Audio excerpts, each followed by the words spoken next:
दरम्यान एक मोठी बातमी, बारामती विधानसभा पोटनिवडणुकीच्या रणधुमाळीत आज एक मोठी राजकीय घडामोड घडलेली आहे। ओबीसी आंदोलक लक्ष्मण हाके यांनी आपला उमेदवारी अर्ज न भरता निवडणुकीतनं माघार घेण्याचा निर्णय घेतलाय।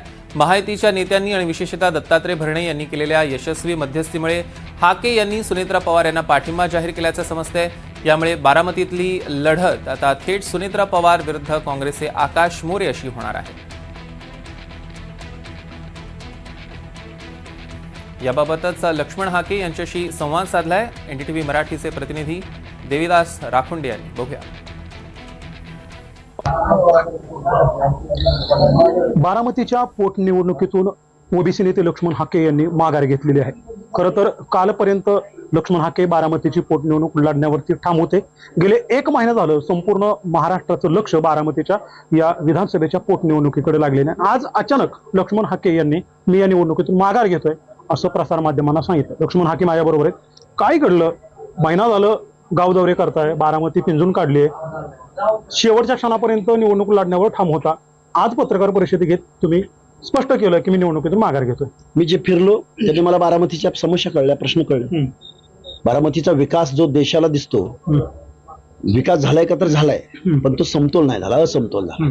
काही भागाचा एवढा विकास झालाय की आंतरराष्ट्रीय दर्जाचं शहर म्हणावं की काय अशी परिस्थिती आहे। पण काही भागामध्ये अशी परिस्थिती आहे की तिथले प्रश्न एकदम बेसिक प्रश्न सुद्धा सुटलेले नाहीत। लोकांच्या घरावरचं जे पत्र आहे आणि ड्रेनेज लाईन आहे तिचा स्फोट सुद्धा झालेला आहे। आणि हे मी काय राजकीय बोलायचं म्हणून बोलत नाही किंवा कुठल्या नेतृत्वाला समोर ठेवून बोलायचं म्हणून मी फक्त बोलत नाही, तर मी तिथल्या सिवनची सुद्धा भेट घेतलेली आहे। सिवनला तुम्ही आता कॉल केला तर ते सांगतील तुम्हाला।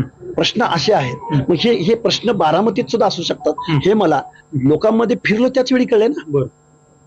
हे सोडवण्यासाठी तुम्ही लढणार होता? निश्चित लढणारच आहे ना, लढणारच ना। त्यांचे प्रश्न, त्यांची जी काही आता आपण जी काही भूमिका घेतलेली आहे, आम्ही सत्ताधाऱ्याकडे घेऊन जाऊ, प्रश्न सोडवण्याचा प्रयत्न करू। नाही सुटले पुन्हा आपलं चलो आगे चलो, आपलं आंदोलन, आपले मोर्चे, आपला आवाज विरोधकाची स्पेस भरूनच काढली पाहिजे ना।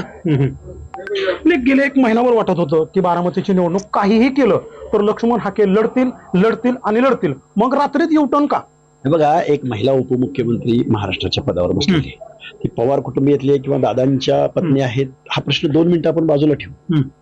पण एक महिला उपमुख्यमंत्री पदावर बसल्यानंतर आपल्या व्यवस्थेमधला अर्धा घटक महाराष्ट्रामधलं एवढं सर्वोच्च पद महिलेला प्रथम मिळालेला आहे।